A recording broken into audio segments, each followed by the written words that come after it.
क्या देख रहा है भाई? वीडियो को लाइक करो, चैनल को सब्सक्राइब करो, मीटर खींच के रखो भाई, ढील मत दिया करो।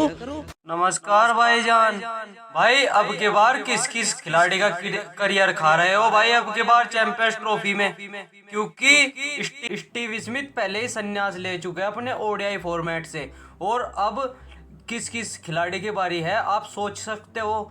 भाई मैं बताता हूँ कौन कौन से खिलाड़ी अब के बार चैंपियंस ट्रॉफी खत्म होने के बाद अपने करियर का भी एंड कर सकते हैं वनडे फॉर्मेट में। भाई पहला नाम तो स्टीव स्मिथ ने संन्यास ले लिया है ओडीआई फॉर्मेट से। भाई वो बहुत ही ज़्यादा अच्छे खिलाड़ी थे और उन्होंने भाई वे नाइटमेयर बन के रहे हैं महेंद्र सिंह धोनी के, क्योंकि 2015 के ओडीआई वर्ल्ड कप में उन्होंने शानदार शतकीय पारी खेली थी सेमीफाइनल में, और भारत को हार झेलनी पड़ी थी उस मुकाबले में।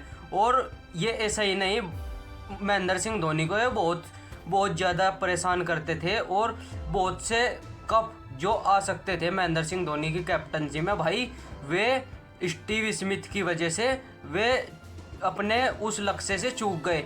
लेकिन भाई अब उनके ओडीआई फॉर्मेट का अंत हो चुका है, और अब की बार जो इस चैंपियंस ट्रॉफी के बाद संन्यास लेने वाले खिलाड़ी है, आइए मैं आपको उनके बारे में बताता हूं। भाई पहला नाम स्टीव स्मिथ जिन्होंने संन्यास ले लिया है, और दूसरा नाम है हमारे किंग कोहली, विराट कोहली हो सकता है चैंपियंस ट्रॉफी के बाद अपने करियर का अंत कर दे और ओडीआई फॉर्मेट से संन्यास ले ले।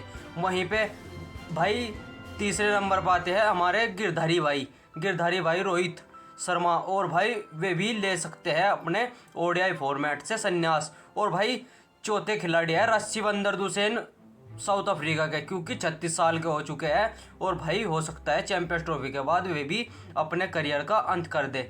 और भाई पांचवें नंबर पे आते हैं इंग्लैंड के जो रूट, हो सकता है कि जो रूट भी अपना चैंपियंस ट्रॉफी में से बाहर हो चुके हैं, और हो सकता है वे अपने ओडीआई फॉर्मेट का अंत कर दे। भाई ये 5 खिलाड़ी अपने करियर से संन्यास ले सकते हैं, लेकिन स्टीव स्मिथ अभी टी20 और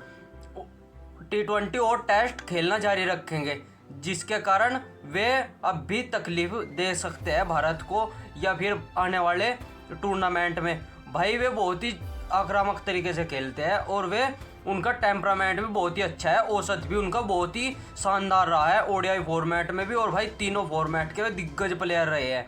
और अब उनके करियर का अंत हो चुका है ओडीआई फॉर्मेट में, अब टी20 और टेस्ट फॉर्मेट में वे खेलना जारी रखेंगे। अब देखते हैं कि क्या होता है। और भाई हमारे गिरधारी भाई हो सकता है 100% हो सकता है कि वे चैंपियंस ट्रॉफी के बाद संन्यास ले, क्योंकि उनके ऊपर थोड़ी एज का भी प्रेशर है, और भाई उनकी परफॉर्मेंस भी अप डाउन होती रहती है, और यही किंग कोहली के साथ भी है, उनकी परफॉर्मेंस भी अप डाउन होती रहती है, जिसके कारण हो सकता है कि वे भी उनको भी संन्यास लेना पड़ जाए। अब देखते हैं कि कौन कौन इस चैंपियंस ट्रॉफी के बाद संन्यास लेता है। अब बात करते हैं न्यूजीलैंड और इंडिया के बीच फाइनल खेला जाना है, उसमें कौन कौन प्लेयर बहुत ही शानदार प्रदर्शन करने की उम्मीद रखते हैं। भाई पहले आते हैं जिन्होंने किंग कोहली ने भाई 84 रनों की पारी खेलकर भारत को फाइनल में पहुंचाया था उसके ऑस्ट्रेलिया के सामने, और भाई ऑस्ट्रेलिया को उखाड़ फेंका था। अब वहीं पे हो सकता है कि फाइनल में भी बहुत ही ज़्यादा उम्मीद रहेगी फैंस को, और वरुण चक्रवर्ती से ज़्यादा उम्मीद रहेगी, क्योंकि उन्होंने अपनी फिरकी से न्यूजीलैंड को पहले भी 5 विकेट लिए थे उनके खिलाफ, और उनको फंसाया था, और हो सकता है कि अब की बार भी वे न्यूजीलैंड को ध्वस्त कर दे और अपना भाई अब के बार चैंपियंस ट्रॉफी भारत में ले आए। और भाई ये होना भी चाहिए, क्योंकि वरुण चक्रवर्ती से ज़्यादा ही उम्मीद रहेगी, और इसी आशा के साथ रोहित शर्मा उनको खिला रहे हैं। अब देखते हैं कि न्यूजीलैंड में कौन कौन प्लेयर है कि जो शानदार प्रदर्शन करेंगे। भाई पहला नाम आता है जो भारतीय मूल के हैं, रचिन रविंद्रा भाई शानदार फॉर्म में है, और उन्होंने अभी तक आईसीसी इवेंट में 13 इनिंगें खेली है, और 13 इनिंग में उनके 5 शतक आ चुके हैं, जो आईसीसी टूर्नामेंट में न्यूजीलैंड की तरफ से सबसे हाईएस्ट है।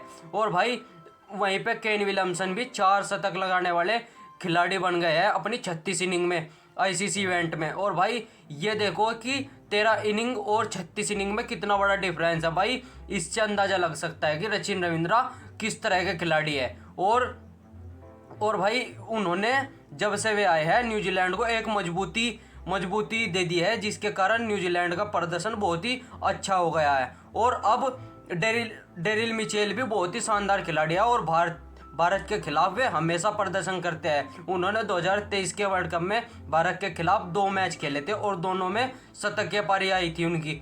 और भाई वे भारत को परेशान करते हैं, हालांकि उन पर भी ध्यान देना होगा, भारतीय गेंदबाजों को भी और भारतीय बैट्समैन को भी, कि उनके खिलाफ रणनीति बनानी होगी। और भाई वहीं पे मिचेल सेंटनर बहुत ही ज़्यादा लय में दिख रहे हैं और अपनी गेंदबाजी से भाई प्रभावित किया है उन्होंने, इसीलिए न्यूजीलैंड के बोर्ड ने उनको कैप्टन भी चुना है भाई। जहाँ पे टीम में बड़े बड़े दिग्गज नाम है, टॉम लैथम और केन विलियमसन जैसे दिग्गज कैप्टन, जो न्यूजीलैंड के फॉर्मर कैप्टन भी है टेस्ट स्क्वाड के और T20 स्क्वाड के, भाई उनकी ऊपर मिचेल सेंटनर को चुना है। तो भाई उनमें कुछ काबिलियत ही होगी जिसके कारण न्यूजीलैंड बोर्ड ने उनको चुना है। अब देखते हैं कि क्या होता है भारत और न्यूजीलैंड के मुकाबले में। भाई हमें आशा है कि भारत ही चैंपियंस ट्रॉफी जीतेगा। अब आपकी क्या राय है, आप कमेंट बॉक्स में ज़रूर बताएं और भाई हमारे चैनल को भी सब्सक्राइब कर लिया करो।